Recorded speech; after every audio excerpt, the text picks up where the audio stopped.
Salut Laurent, re-salut. Eh ouais, de nouveau. Toujours en forme Laurent. Laurent Rousset, directeur du digital chez Everyal. Nouvelle chronique Tech & Data sur ce Tech & Fest 2025. On continue donc à parler d'IA et de DSI. On en parlait à l'instant avec Sébastien Desnoilles. La DSI transformationnelle, elle va être au cœur, on l'a compris, de toutes les attentions cette année. Écoute, complètement. Déjà, la DSI, elle est en première ligne de ce qui se passe. Elle est en frontale, elle subit les évolutions technologiques et donc son rôle change. Pourquoi son rôle change? Parce que l'IA, finalement, c'est plus qu'un outil technologique, c'est un levier d'innovation. Et ce levier d'innovation, il rebat les cartes de l'innovation. Pourquoi? On est dans un changement de contrôle. Jusqu'à présent, finalement, on demandait aux utilisateurs qu'est-ce que vous voulez? Et puis, il y avait un joli cahier des charges, on y va. Aujourd'hui, l'IA, c'est on ne sait pas ce qu'on peut faire avec. On est en train de découvrir, on est un peu comme des apprentis sorciers avec ce nouvel outil. Et comment faire aujourd'hui, quand on est une DSI, pour dire cas d'usage par cas d'usage, je vais vous apporter de la valeur. Et aujourd'hui, finalement, on doit se trouver devant une DSI adaptative parce que tous les 3 mois, toutes les 3 semaines, tous les 3 jours, il y a quelque chose de nouveau qui sort. Donc, on doit adapter les choses, repenser les choses et donc devenir réellement l'orchestrateur pour porter cette valeur de l'IA parce qu'on est face au métier et que les choses bougent très très vite.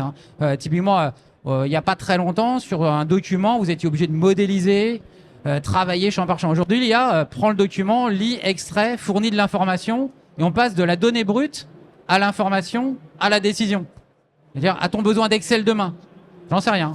En tout cas, la DSI, elle est face à ça, face à des métiers qui sont dans l'opérationnel et donc elle devient transformationnelle parce qu'elle les aide à se transformer. La fameuse architecture, on va en parler justement, on va continuer d'analyser tous les impacts de cette DSI transformationnelle avec un acteur qui est bien au fait de ces enjeux puisqu'il s'agit du cabinet comptable Underlane et on reçoit son CIO Stéphane Billot. Merci d'être avec nous Stéphane. Bonjour. On parle donc avec Laurent de DSI transformationnelle, ça tombe bien car vous êtes Stéphane, un spécialiste dans l'ingénierie des systèmes complexes.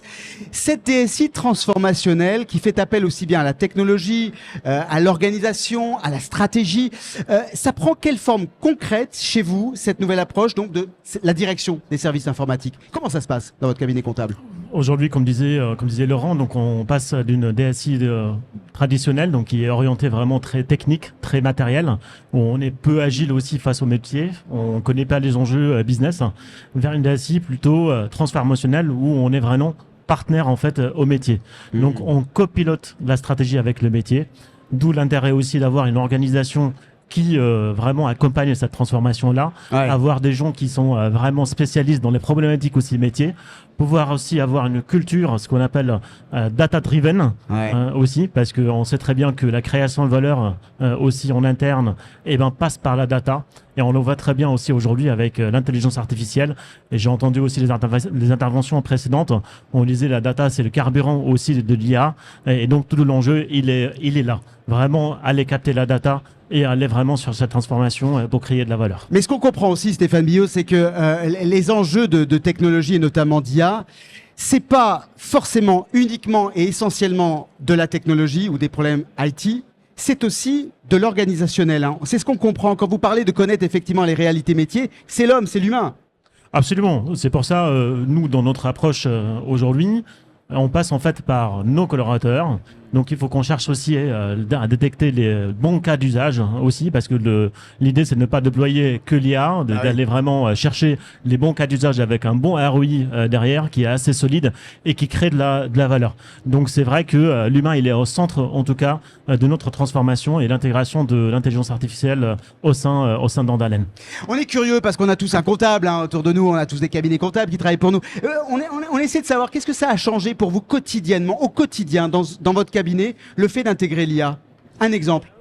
Aujourd'hui, les collaborateurs, ils savent très bien qu'il y a un potentiel derrière l'IA.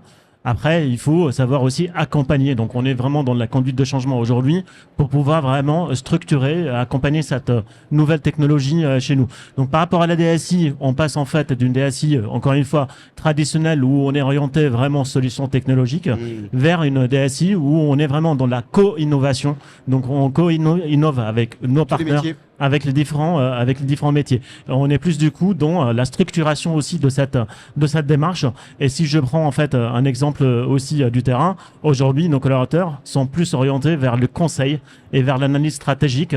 Donc au lieu d'aller passer du temps en fait sur des tâches qui sont moins valorisantes pour eux, et donc, ils se concentrent vraiment sur le cœur de leur métier, qui est vraiment le conseil.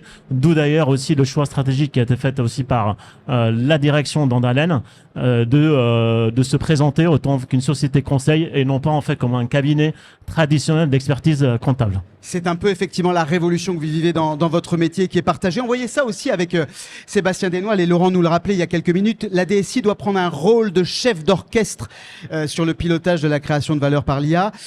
Faire matcher les équipes informatiques, commerciales, les métiers, comme vous le disiez, c'est quelque chose qui a été naturel pour votre direction des services informatiques ou bien ça a demandé une courbe d'apprentissage et qui est peut-être encore en cours? Alors je dirais un peu les deux, parce que déjà avant l'arrivée de l'IA, nous on a déjà enclenché cette démarche en fait d'être business partner et d'être vraiment au cœur de la stratégie.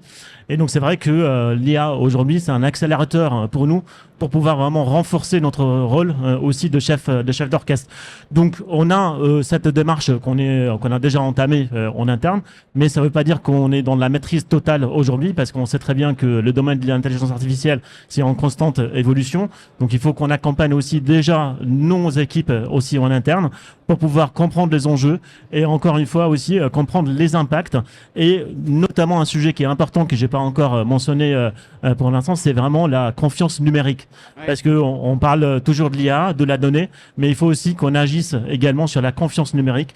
Donc s'assurer aussi qu'on a vraiment mis en place toutes les briques aussi liées à la cybersécurité qui nous permettent vraiment d'aller vers cette création de valeur en toute confiance. Que ce soit pour les équipes en interne, les collaborateurs en interne, mais aussi donner cette confiance aussi vis-à-vis de nos clients et donc pour l'externe également. C'est un sujet majeur, on l'a pas du tout abordé évidemment, et puis on n'aura pas le temps de rentrer dans les problématiques de cybersécurité, mais ça reste effectivement une des problématiques phares auxquelles sont confrontés les décideurs, notamment j'imagine vos clients. Est-ce que vous sentez que vos clients, pour eux, c'est aujourd'hui un enjeu de s'adapter à ces contraintes-là? Est-ce que votre rôle conseil les rassure d'une certaine manière? Vous n'allez pas me dire le contraire, mais enfin, de quelle manière vous les rassurez? Absolument. Donc, on est dans une démarche aussi d'intégration progressive et pragmatique, que ce soit en interne, mais aussi vis-à-vis de nos clients. Donc, on essaye du coup de mettre en avant aussi ce qu'on arrive à faire avec l'IA et quels sont les points de vigilance aussi que nos clients sur lesquels ils doivent s'arrêter aussi pour bien comprendre et bien exploiter aussi le potentiel de l'IA derrière. Donc, on est bien aussi dans notre rôle, et c'est d'ailleurs aussi grâce à nos partenaires comme Everial qu'on arrive vraiment à pousser cette expérience digitale derrière pour nos clients finaux, quoi. Il faut des Everial, esprit de collaboration, c'est ça la clé. Merci Stéphane Billot, je rappelle vous êtes CIO du cabinet comptable Anderlein. À tout à l'heure Laurent. Merci.